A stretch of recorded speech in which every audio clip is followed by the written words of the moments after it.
Bonjour à tous, bienvenue dans cette nouvelle vidéo. Alors aujourd'hui on va réagir à la nouvelle Porsche Taycan Cross Turismo. Donc avant ça, n'hésitez pas à vous abonner à la chaîne, c'est très important. Mettez un pouce bleu et pourquoi pas un commentaire.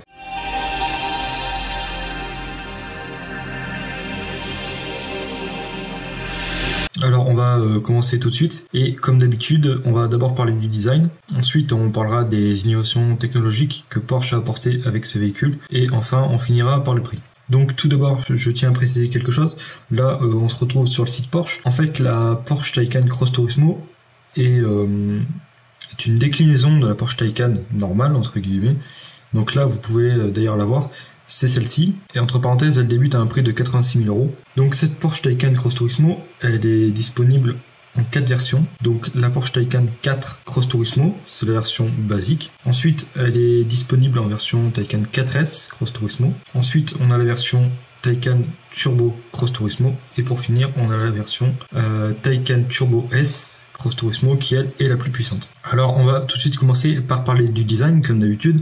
Donc déjà ce qu'on remarque au premier coup d'œil, ce serait plutôt je dirais tous les éléments noirs qui encadrent les roues de la voiture ainsi que les bas de caisse. Voilà, c'est ce qu'apporte cette nouvelle Porsche, c'est son côté un petit peu tout terrain, même si c'est pas vraiment le cas, on le verra tout à l'heure. Donc pour ce qui est déjà de l'avant, alors on peut voir que il reprend quand même pas mal celui de la Taycan, même quasiment dans sa totalité, puisqu'on n'a pas beaucoup de différence. On a toujours les feux avec 4 petites signatures lumineuses dans les angles. Alors en revanche les boucliers sont différents. Sur cette Taycan Cross Turismo, on a un bouclier noir qui par ailleurs n'a pas d'aération, c'est-à-dire qu'il est vraiment plein. Ça c'est forcément dû à l'électrique, mais on y reviendra juste après. Et ensuite on peut le voir les caméras. Donc ce bouclier il a la particularité justement d'être en un seul morceau, contrairement à celui de la Taycan qui lui aussi est également plein, mais est séparé en 3 parties. Donc ensuite pour ce qui est du côté du véhicule, on a ces bas de caisse noirs, en plastique noir. Ensuite on a également les passages de roues et ainsi que une petite lamelle dans l'angle du pare-choc. Et cet élément qu'on a devant le pare-choc dans l'angle, on le retrouve également au niveau de l'aile arrière, juste avant les roues arrière. Pour l'arrière du coup, on retrouve ces éléments en plastique qui font office de protection, on peut dire. Donc en fait ces éléments, on les a tout autour des roues, à l'avant, on peut le voir ici, comme à l'arrière. C'est encore une fois pour lui donner un petit côté tout terrain.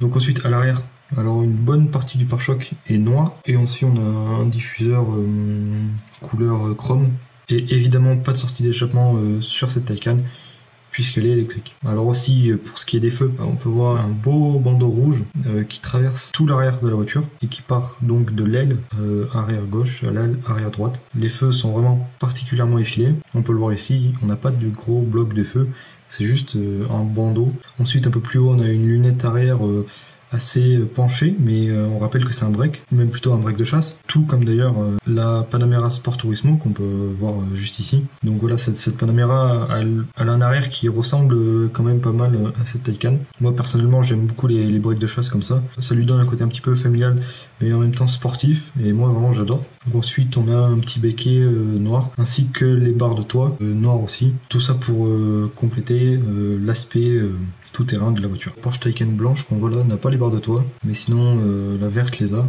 Donc après voilà, il peut y avoir quand même quelques modifications en fonction des versions, comme je le disais tout à l'heure. Je rappelle qu'on a la version 4, 4S, Turbo et Turbo S. Il est possible qu'esthétiquement certaines versions diffèrent un petit peu d'autres, notamment par exemple au niveau des jantes, au niveau du diamètre des jantes, etc. Mais voilà, je pense qu'on a fait le tour. Ce qui est vraiment particulier sur ces véhicules, c'est justement leur aspect tout-terrain, alors que c'est des véhicules qui ne se destinent pas au premier abord à être tout-terrain. Donc comme je l'ai dit tout à l'heure, on a seulement des moteurs électriques pour ces Taycan. C'est le cas pour le Taycan de toute façon. Et donc pour les Taycan Cross Turismo, on peut prendre en quelques minutes une centaine de kilomètres d'autonomie. Donc voilà, déjà ça c'est appréciable. Et également je pense qu'on peut mettre une critique par rapport à l'endroit où se situe la voiture. C'est vrai que je pense pas que les bornes de recharge dans ces endroits-là soient si courantes que ça, malgré ce que Porsche va nous faire croire avec cette photo. Comme je le disais tout à l'heure, on peut voir cette Taycan Cross Turismo dans les chemins. Le garde au sol a été un petit peu augmenté, comparé aux photos qu'on pouvait voir juste ici. D'ailleurs on peut justement très bien le voir.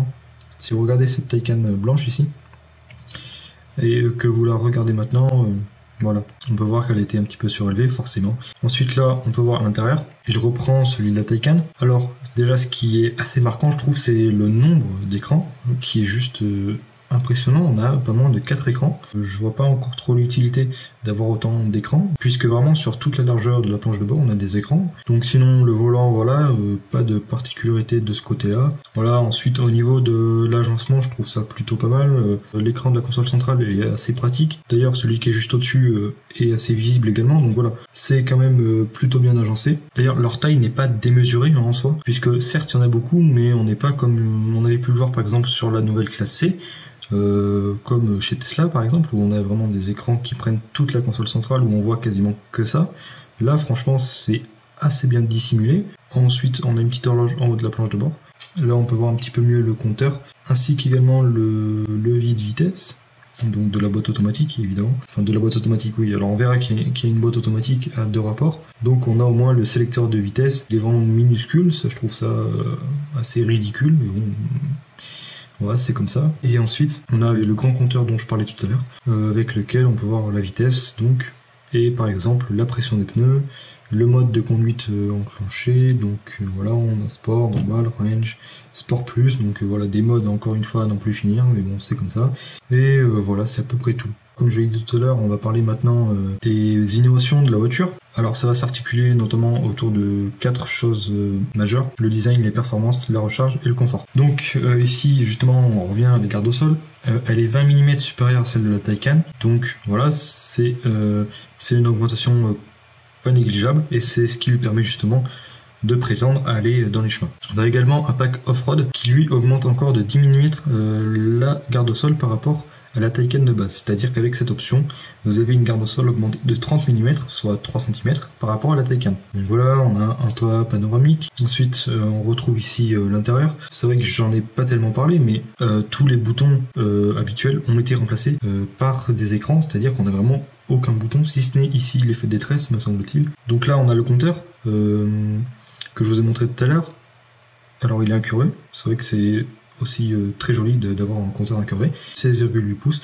C'est vrai que c'est grand, mais il est assez fin, donc franchement je trouve que ça s'intègre plutôt bien. Alors là, on est passé au chapitre des performances cette fois. Donc je rappelle qu'on a une gamme de véhicules entièrement électriques, donc pas de moteur thermique, c'est uniquement des moteurs électriques. Donc qui dit moteur électrique dit batterie.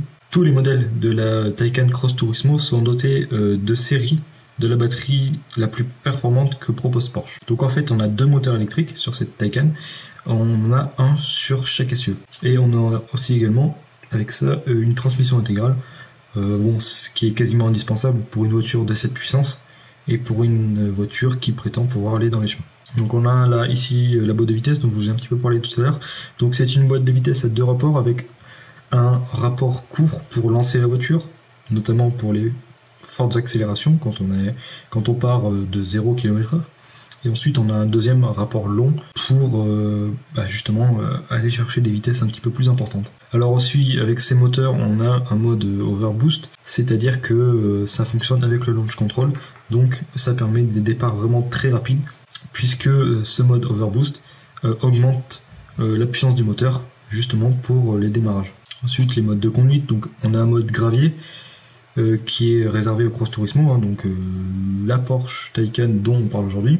Alors ce mode gravier, je pense qu'il en dit long sur ce dont la voiture est capable de faire, c'est-à-dire pas grand-chose, puisque par définition sur des graviers, bon, je pense pas qu'on ait besoin d'une technologie exceptionnelle. Voilà, il y a quand même une différence entre rouler sur des graviers et rouler hors des sentiers battus, pourtant c'est ce que Porsche nous dit ici. Ensuite on a des freins carbone céramique pour les versions Turbo S, puisqu'on a plus de puissance, et donc on peut aller plus vite, forcément il faut encore des plus gros freins, puisque le poids de la voiture lui ne diminue pas, il reste vraiment assez lourd.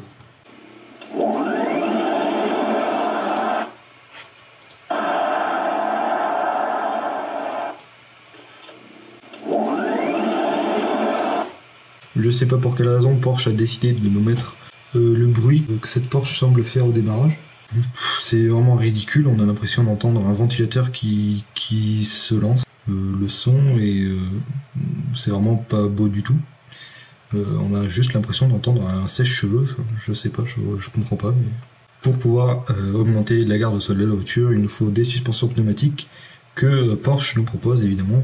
Donc voilà, on a un levage intelligent, donc on a tout ce qui va avec, hein. Voilà, la voiture gère les suspensions, on a des roues arrière directrices pour augmenter la maniabilité de la voiture, pour augmenter sa tenue de route. On va passer au chapitre de la recharge. Ce que je vous ai dit tout à l'heure, c'était par rapport au turbocharging, c'est-à-dire que ce mode permet de retrouver 100 km d'autonomie en seulement 5 minutes de charge.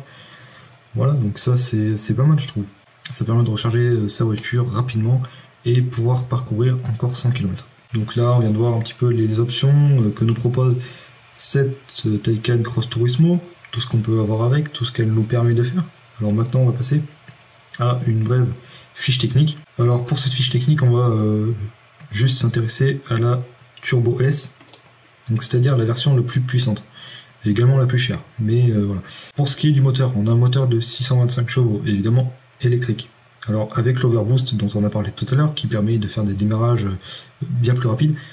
Donc cette puissance peut monter à 761 chevaux et on a un couple de 1050 Nm et je rappelle que ce couple est donc constant, c'est pour ça qu'on démarre si vite. Donc ensuite pour ce qui est de la longueur, 4,97 m, une largeur de 1,96 m, donc on est vraiment sur un gros véhicule, un empattement de 2,90 m, une hauteur de 1,40 m, voilà, ça, bon, ça c'est assez basique, mais quand même la longueur et la largeur sont assez importantes, donc on a vraiment une grosse voiture, d'où l'intérêt évidemment des roues arrière directrices. Pour ce qui est des performances, vitesse maximale de 150, c'est ridicule par rapport à la puissance de la voiture, mais bon, vu le poids, vaut mieux pas aller guère plus vite je pense. 0 à 100 avec le launch control en 2 secondes 9, 0 à 160 avec le launch control en 6 secondes 2, et le 0 à 200 avec le launch control en 9 secondes 7, c'est-à-dire qu'on passe de 0 à 200 en moins de 10 secondes. C'est assez impressionnant, c'est vrai. Ensuite le poids, donc on est à 2400 kg en gros, à 5 kg près, hein, 2395 kg, c'est assez énorme, hein, c'est assez énorme, et ça c'est dû en partie dû au poids des batteries qui est quand même considérable. Donc pour ce qui est des prix, on peut le voir juste ici, pour cette version Taycan 4 Cross Turismo, qui je le rappelle est la version de base, on est à quand même à un prix de 96 000 € pour une puissance de 476 chevaux. C'est vrai que ça peut paraître bien, mais moi quand je vois qu'avec 476 chevaux, le 0 à 100 est seulement abattu en 5 secondes 1 et que la vitesse maximale est de 220 km/h, je trouve que c'est des chiffres qui sont vraiment décevants, parce que par exemple avec une M3, je parle des dernières M3, en boîte manuelle et en propulsion, vous allez faire le 0 à 100 avec la même puissance, je parle, presque une seconde plus rapidement, c'est juste énorme, et je rappelle sans transmission intégrale et sans boîte automatique.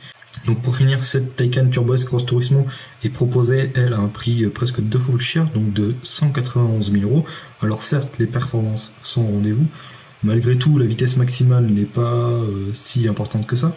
Quelque chose que je ne comprends pas, c'est pourquoi appeler cette Taycan Turbo S, alors que je rappelle qu'anciennement Turbo S, c'était les Porsche 911 notamment, avec un turbo, et qui était quand même bien gonflé. Même d'ailleurs aujourd'hui, hein, on a la 911 Turbo S, c'est un moteur thermique. Pourquoi mettre cette appellation sur un moteur électrique qui par définition ne peut pas avoir de turbo? Ça n'a vraiment aucun sens. Donc voilà, c'est ça que je comprends pas.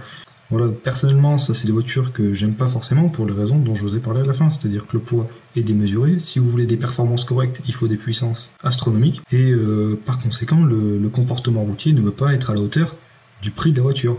C'est-à-dire qu'avec un prix comme ça, vous pouvez avoir une voiture avec laquelle vous vous amuserez beaucoup plus, ça c'est certain. Donc voilà, cette vidéo se termine, j'espère qu'elle vous a plu. Si c'est le cas, n'hésitez pas à mettre un pouce bleu, un commentaire, abonnez-vous à la chaîne, c'est très important. Et puis moi, je vous dis à la prochaine vidéo.